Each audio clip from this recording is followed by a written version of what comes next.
So I've been in the industry for almost 9 years now. I didn't really start as a project manager, so I was more of a business analyst for the first 3 years. And then I gradually shifted to project management related roles such as test and defect manager and cutover release manager. So I've been doing that for the last 6 years, and then I also have experience as a program manager. So I've done that for more or less two years prior to joining my current company. I work for 3M Global Service Center. So it's the shared services entity of 3M, which is a manufacturing conglomerate based in St. Paul, Minnesota in the US.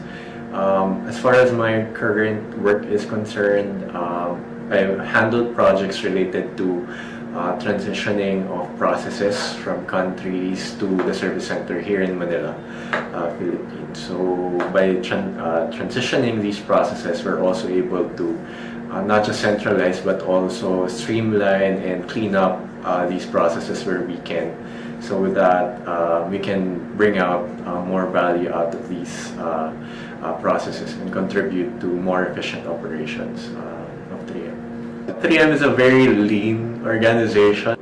A typical day would be usually comprised of meetings with different countries and different catering to different processes. So I handle different transition projects right now, ranging from human resources to travel and expense, and I also have some marketing services transition activities and some finance related projects that I'm working on. So it's a lot of meetings with a lot of people, so it's really a lot of it involves managing my time so that I can still do productive work even if I'm doing a lot of meetings during the day. Of course, my comfort zone will always be IT. So I graduated with an IT course, Management Information Systems. So that will always be my comfort zone. But since moving to 3M and handling a lot of non-IT projects, I got to learn more about the business process side of things.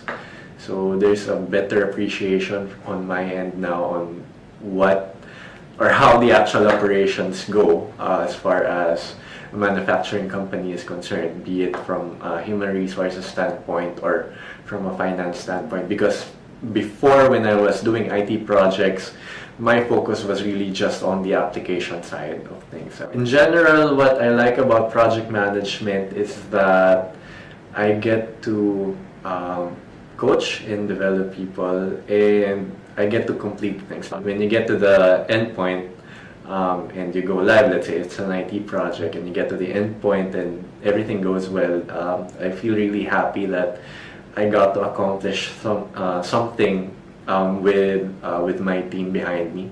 And not only that, being a project manager, you get to work with different individuals and you get to be a part of their growth or career journey as well. So in that sense, I'm really happy that a lot of the people that I got to work with in the past, especially those who I mentored to be project managers, are kind of doing well. They're now managing their own projects. Especially in IT projects, it's a very technical. Those are very technical endeavors, shall we say. I'm not really a technical person, and I'm very upfront with my team about that as to what I'm capable of from a technical perspective. But I think what worked for me was that I took the time to listen to my team, especially, and I make it clear to them that the reason why they're staffed in or why they are part of the project team is because they know something that they're good at and they know something that I don't. So I will rely on them to provide me advice. But I also make it clear to them that I also have to balance that with other things happening. I'm very upfront with my team about that as to what I'm capable of from a technical perspective. But I think what worked for me was that I took the time to listen to my team, especially, and I make it clear to them that the reason why they're staffed in or why they are part of the project team is because they know something that they're good at and they know something that I don't. So I will rely on them to provide me advice. But I also make it clear to them that I also have to balance that with other things happening. I'm very upfront with my team about that as to what I'm capable of from a technical perspective. But I think what worked for me was that I took the time to listen to my team, especially, and I make it clear to them that the reason why they're staffed in or why they are part of the project team is because they know something that they're good at and they know something that I don't. So I will rely on them to provide me advice. But I also make it clear to them that I also have to balance that with other things happening in the project. I try to listen into what they're really trying to say. Put yourself in their shoes most of the time because they also have their own pressures from within their group. So you have to figure out a way to understand what those pressures are and listen to what they're really trying to say, or ask them upfront what do they really need. Because in project management, it's always tempting to give them what they want all the time, but it doesn't really at the expense of not really accomplishing what the objectives of the project are. So in dealing with them, you always have to bring them back to why are we doing the project in the first place, and I guess have that patience for